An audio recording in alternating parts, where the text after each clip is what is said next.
Hello friends, welcome to Octopus Classes. Subscribe my channel and press bell icon for get video notification, and also like, comment and share my video with your friends. Thank you.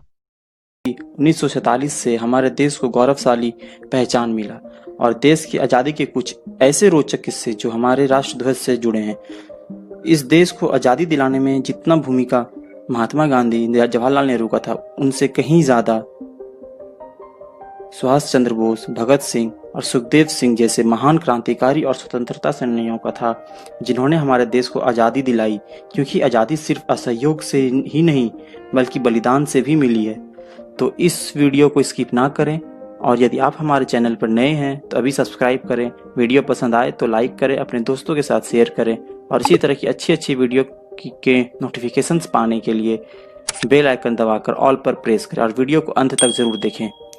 तो चलिए सीधे अपने topic पर आते हैं।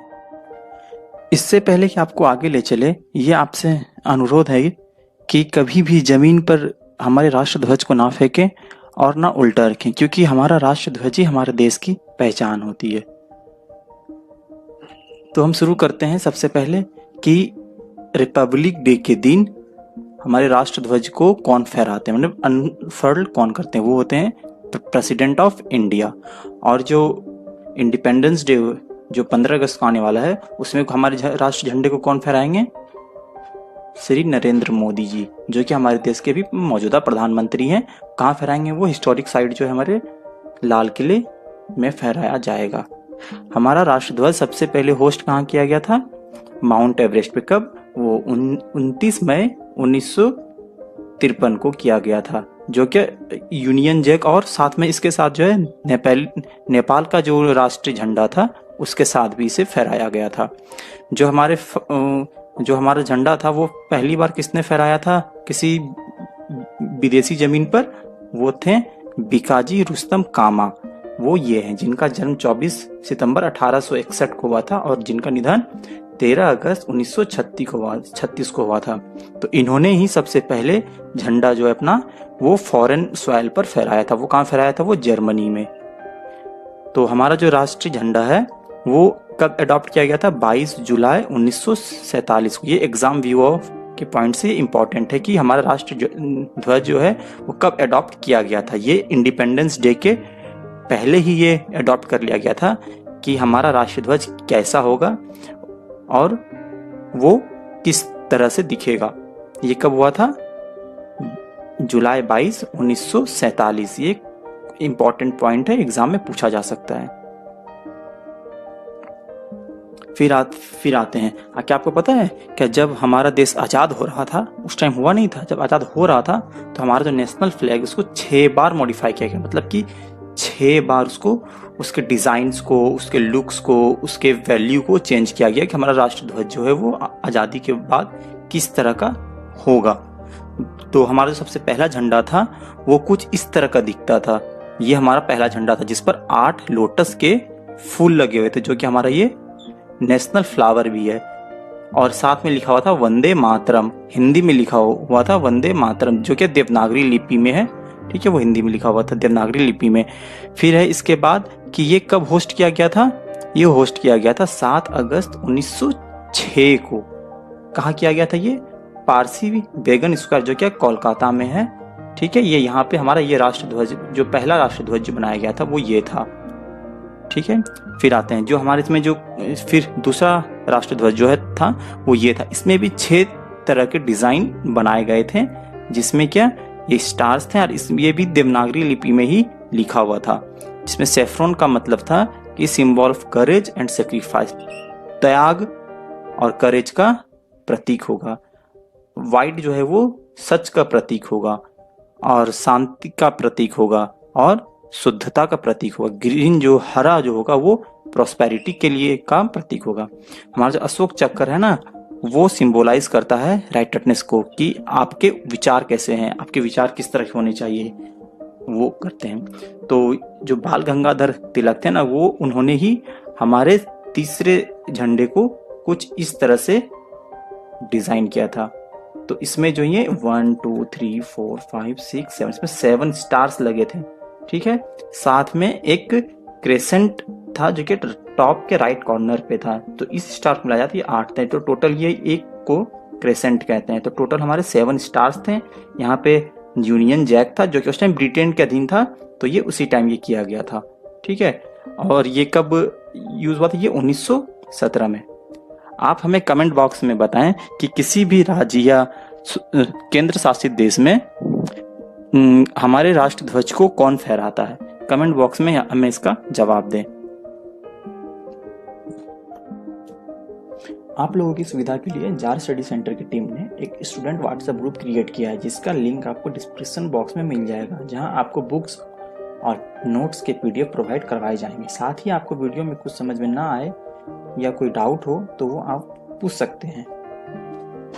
इसके बाद है 1921 में जो फ्लैग था वो कुछ इस तरह का था, जिसको कि गांधी फ्लैग कहते थे, यानी कि इसमें चरखा लगा हुआ था। जो गांधी जी इस टाइम सिल्क जो होते हैं ना, उसको बुनने में जो चरखा यूज होता था वो इस तरह का होता था, तो वो ये यूज किया गया था।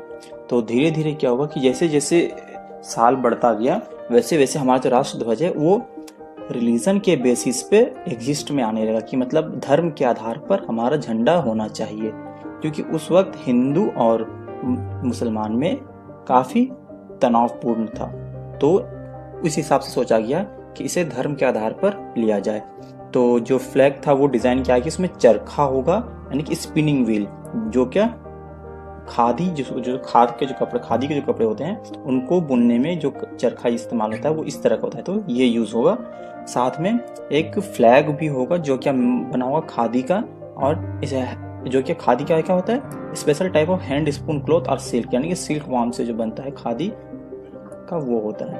तो इस फिर 1931 में फिर से एक फ्लैग आया जो था स्वराज फ्लैग, जो कि इस तरह का दिखता था। ये क्या था कि धर्म के आधार पर कलर झंडा डिजाइन होने लगा। तो पहले सैफरन यानी कि भगवा होने लगा, फिर सफेद आ गया, सबसे नीचे था ग्रीन जो कि मुसलमानों के कलर का प्रतीक था, हम और हिंदुओं का क्या था वो था भगवा।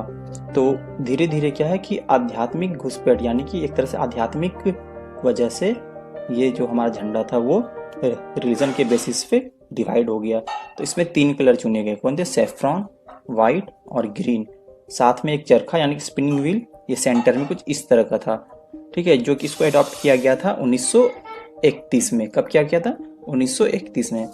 तो कभी भी हमारे झंडे को कभी भी रात के वक्त होस्ट नहीं किया जाता, वो हमेशा डे टाइम पे ही होता है। और वो हमेशा जब सूर्यास्त होता है तो उसे उसे थोड़ा झुका दिया जाता है, ये होता है। तो फिर हमारा जो ये झंडा था वो जो हमारा जो ऑफिशियल फ्लैग जो 22 जुलाई 1947 को जो हुआ, जो अडॉप्ट किया गया था इंडियन नेशनल कांग्रेस के द्वारा, वो कुछ ये था। साथ में ये चरखा इसको कहते हैं ना, चक्र था, अशोक चक्र, ये हो गया। तो ये हमारा 1947 को ये फ्लैग डिजाइन किया गया। ये किसने किया था? ये किया था पिंगली वेंकैया ने, जो कि आंध्र प्रदेश के एक स्वतंत्रता सेनानी थे। ठीक है, जिनका जन्म 2 अगस्त 1976 को हुआ था, 2 अगस्त 1876 को हुआ था, और जिनका निधन 4 जुलाई 1963 को हुआ था। ये पिंगली वेंकैया थे जो कि आंध्र प्रदेश के थे।